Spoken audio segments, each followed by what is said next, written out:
this is CJ Holmes, founder of Homeowners for Justice, and your host today for Weekdays Live. And I listen to that song, it goes through my head now, even when I'm not listening to it live. And the fact is, we have built this house on a con game, and that's why we're in a failing regime.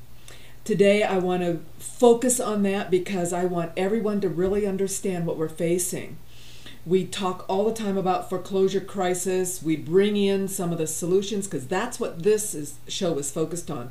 You can hear about all the problems, lots of places, but my focus, my goal is a wholesale solution. How are we going to fix this for us, the people? And the most urgent crisis facing so many of us, and this is the focus of the show, is foreclosures. Try to keep the house. How are we going to keep the house? Everything we do seems to not work. It's a symptom of this failing regime, and I've got some really powerful short little videos I want to share with you. And then we've got Renee coming on. She just sent me information this morning about new facts that are being found, and this is the point. As the truth comes out, then the people need to really be able to use that truth as well as we can to effect the change. We can save this country, but it is going to take all of us. It's going to take us, the people. It's going to take us organizing outside of the current political parties and the current structure. Because as you well know, this is a con, and if you've been watching any of these live streams or go back and watch them, you can understand that the con is as deep as the kind of money we use. That's really the foundation of it. It's pretty deep.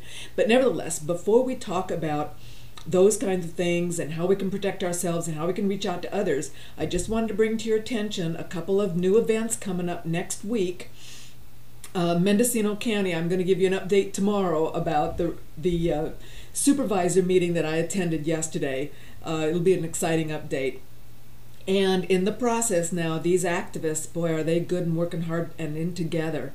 They're meeting with the county recorder and to show false documents to the recorder, because again, we're saying this, the law is on the books, the statutes on the books say that if a false document is recorded, then whoever caused that to be recorded is subject to a felony and fine. This is wrong. This is illegal. And anybody, once they know that it's false, has a responsibility, has a liability to help the people stop this false document recording. So they're pushing the recorder, they're pushing the supervisors, they're pushing Mendocino County, and I think we made a couple of cool breakthroughs yesterday. And so we'll talk about that. That's next Wednesday, and if you want to join us, feel free. It's in Ukiah at the recorder's office, 2 p.m. on Feb 13. Oh, and then on Feb 12th, sorry they're out of order, the Democracy Now! In Marin is having a meeting of their activists. That's another organization, political party that's rising up, and they've asked me to host the discussion afterwards. You mark my words, it's going to be a strategy session. We'll discuss the heist, but the bottom line is, so they have all this illegal stuff. So I've said this to people for a year now. That's not right, it's illegal, they say. And I say, well, so what? They're doing it and they're getting away with it. So what are we going to do about it? And that's what this show is about.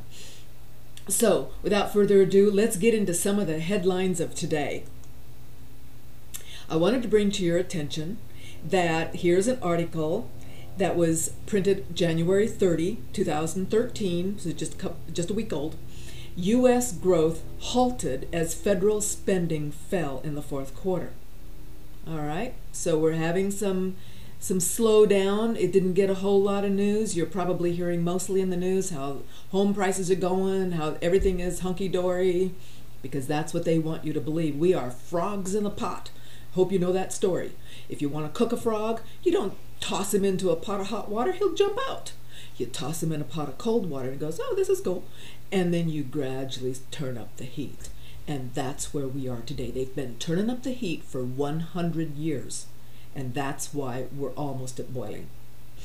So these links will be on the comment section after the show. I'll do my best to get them on there today. Here's another article I want to bring to your attention. Do Wall Street insiders expect something really big to happen soon?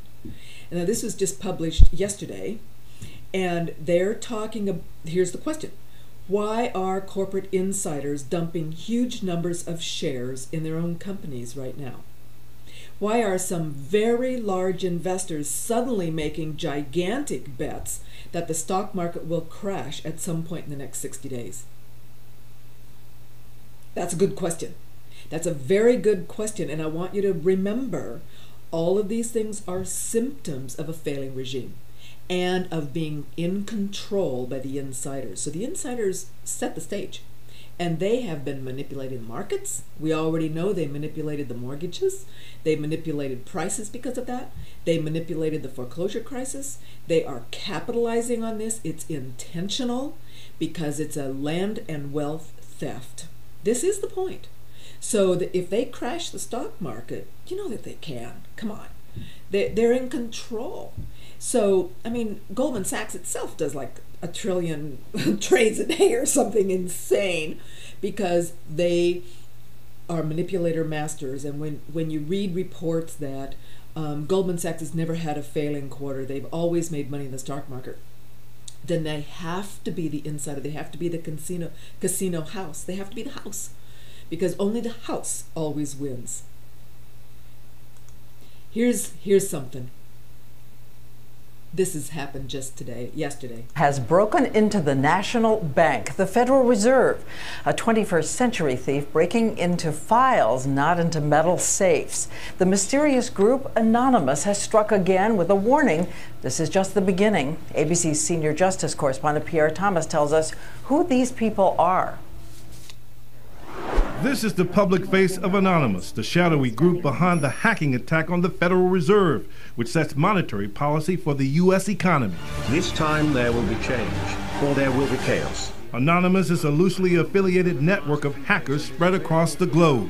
During the hack of the Fed, Anonymous stole the login credentials of some 4,000 bankers from across the country, allowing the group to potentially disrupt a key emergency communication system. Citizens of the world, we have seen the erosion of due process, the dilution of constitutional rights. Greg House, a former member of Anonymous, says expect more attacks on the government. All these big bankers and all these big rich people who have caused a lot of the problems we've had for the last few years are not getting prosecuted. The FBI has had some success against suspected Anonymous associates, arresting at least 20, including one man during this bust caught on a webcam. But finding and arresting members of Anonymous is challenging. For the FBI, each targeted computer network is a crime scene. Well, in any computer crime, you want to look for the digital footprints. So you look to trace the incoming traffic that's attacking the computer, and you look to see where the file was exported to. And a big investigative tool, FBI agents posing as hackers and trying to infiltrate Anonymous itself. In addition, the Anonymous videos are also clues. The video may contain embedded location information if the hackers do not scrub it out. And the pictures may tell investigators something about the hackers too. An online game of cat and mouse is underway right now with an invisible enemy. Pierre Thomas, ABC News, Washington. Now here's what I want to say about that. Did you hear? There's two things that really struck me about that video. One is that they are pursuing Anonymous, even though the whole point with Anonymous was that it's government corruption. All the bankers that have caused this, they never even talked about that. It's a statement and then it's gone.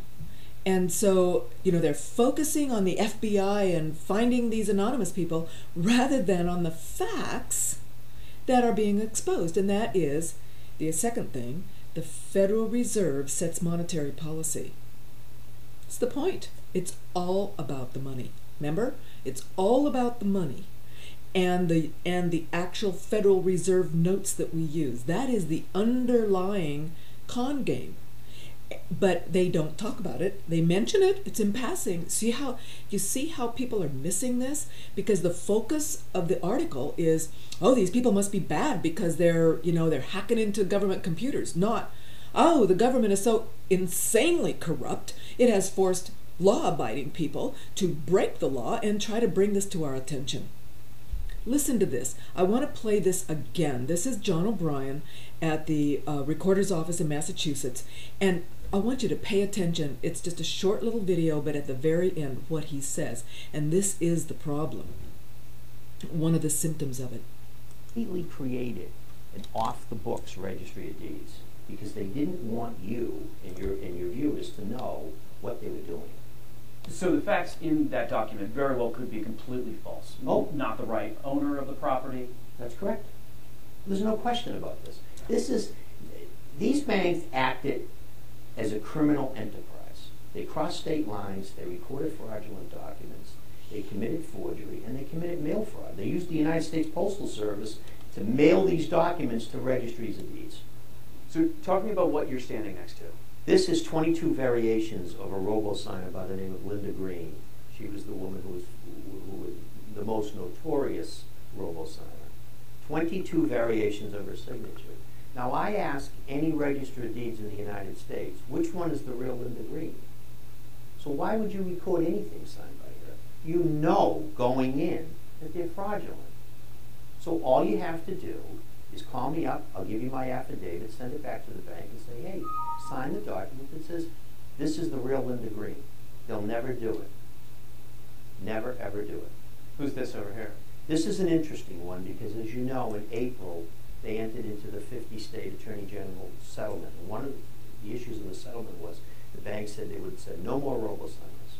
They sent one to me, and we're the no-robo zone here. So you can imagine if they sent it to me what they're doing. This came in. Not only was it signed by Brian Bly as Vice President of Citi Financial Mortgage Company, it was notarized by Crystal Moore, also a known robo-signer, but now she's a notary public. And they flip-flop back and forth. Here's 4 examples of Crystal Moore's signature. Which is the real Crystal Moore? Here's 6 examples of Brian Bly's signature. Which is the real Brian Bly? Anyone in their right mind would send this document back and say, I'm not recording this. So you think this is a direct violation of the settlement? No question. It hit June 11th. And I sent it back to them and said to them with my affidavit, I've yet to hear from them. They sent it here. And what's the penalty for violating that settlement? Oh, it's criminal penalties. There's criminal penalties. But there's criminal penalties in forgery and in mail fraud. And it doesn't make any difference. The average homeowner, they'd be indicted. 5 major banks, nothing happens. And you have to wonder why. And the registers of deeds in this country and in your state have an opportunity to stand up and say, enough's enough, we're not doing this anymore. We're going to join, we're going to shut this right down today. And if they don't do that? They're going to continue, they're not doing their job. You're elected, you take an oath of office. You stand there and say, I'm responsible for these records, the integrity and the accuracy of them. That's my job. That's the oath. We all take the same oath. And you've done a lot of the digging here. You've started. We've done it. We'll help anybody. We're on a mission. I mean, we're a one-man mission. With you know, my top assistant, Kevin Harvey, we investigate this stuff every single day. And we've helped registers. But some of them just, I don't know why. I really don't. Interesting, isn't it? Did you hear that? The fact of the matter is, he's saying it exactly right. If you and I did this, if we did one forged signature, and even if you record a document, we talked about this yesterday, owners are getting scammed into, oh, record a rescission on your property and that'll take care of it, you know. No, it won't. All it does is put the owner in total jeopardy. As a low-hanging fruit, the district attorney is going to go find these people and put them in prison. Okay? But the banks do this with impunity. And so you have the recorder, what I would call the Robocop on the beat, who's doing absolutely everything he can other than filing lawsuits against the banksters who are filing these forged documents and wanting them recorded in his registry of deeds. He says they keep doing it. Now, I think it was yesterday, Randy said this is contempt of court. This was a consent judgment We looked at that yesterday, so we need to start using the correct terms in our affidavits. Working on that this weekend with Randy and anybody else that wants to help, because the point is these banks are violating every law with impunity, and we need to stop them. This is just an outrage, but it's a symptom. It's a symptom of the failing regime. You got to watch this, and I've seen some emails, you've seen them too, I'm sure, about the drones and about let's pass resolutions in our city, no drones. I mean, give me a break. This is just another symptom of we now have to worry about drones in this country from our government over us. But watch what they just did in Miami, and this was just recently. Happening now in downtown Miami, Blackhawk choppers soaring through the night sky, but this is only a drill. My team's Mike Marza has some pictures for us explaining what's going on. Mike? Still, if you've seen one of these drills, it really is like a scene out of one of those action movies, choppers stalking the sky in downtown Miami and the like. Let me show you what's happening right in the shadow of the Adrian Arch Center. Police right now have blocked off Biscayne Boulevard, but we believe that is largely because the Miami Heat game is about to be let out at the AAA, which is nearby. But actually, you know what, Nick, if you take a look, swing back over here. This may be involved in this training or not. Again, let me tell you what all of this is that we know of. It's a joint military training exercise involving local police, also military. They're doing some training exercises partly to meet some of the requirements that they have to do, also to prepare for the military side for some overseas drills, and also so they can make sure that all of their equipment is in check. And Nick, let's swing back around and show you this guy, because we've been hearing some blades of choppers in the distance. People up on the balconies have been taking some video of this. Let's show you the first piece of video as someone shot some video of some of these choppers, military-style choppers, flying over 395 in downtown. This was last night. They shot all of this video. Now, the sight is impressive, but just imagine if you could hear some of the activity that was happening here. Let's take a listen to the second piece of video. Holy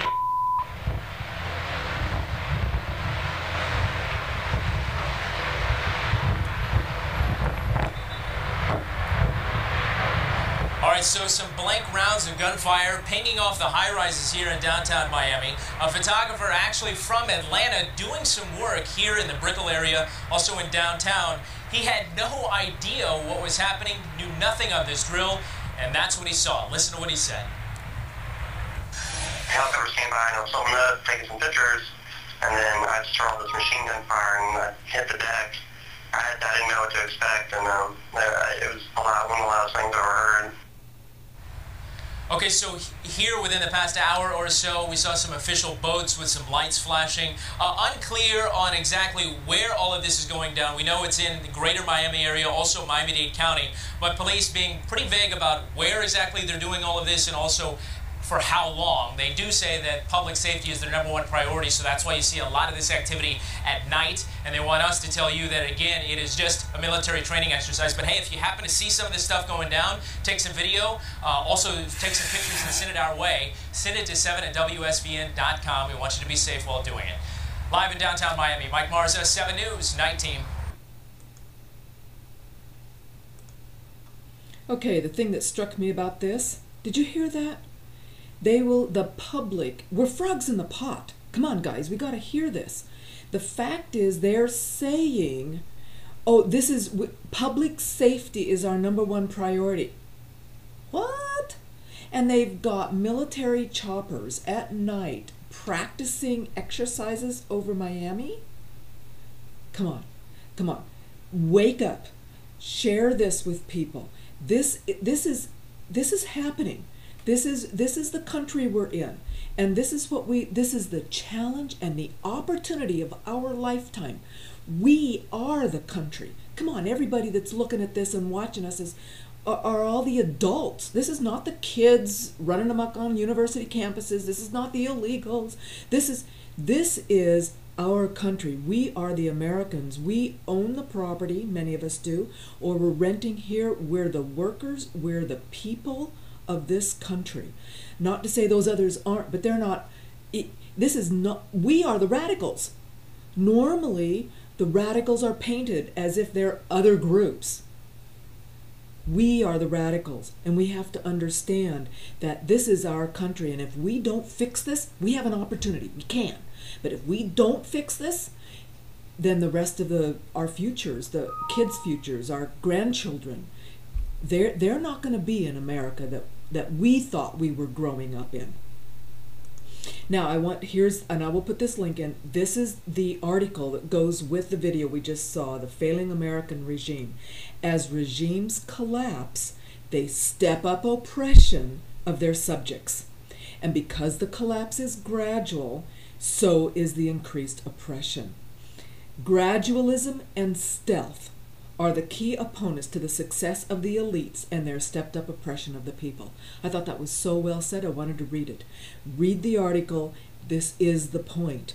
We need to wake up every neighbor, everybody we know in our address books, everybody that's friended us on Facebook. We need to get this message out because the people need to organize.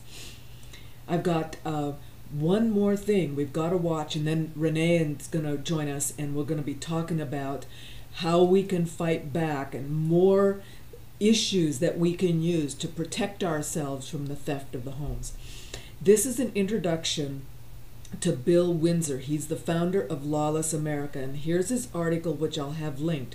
But I really wanted to run just a few minutes of his discussion. He's putting a movie together, and he's gone around the country and interviewed hundreds of people just like you and me.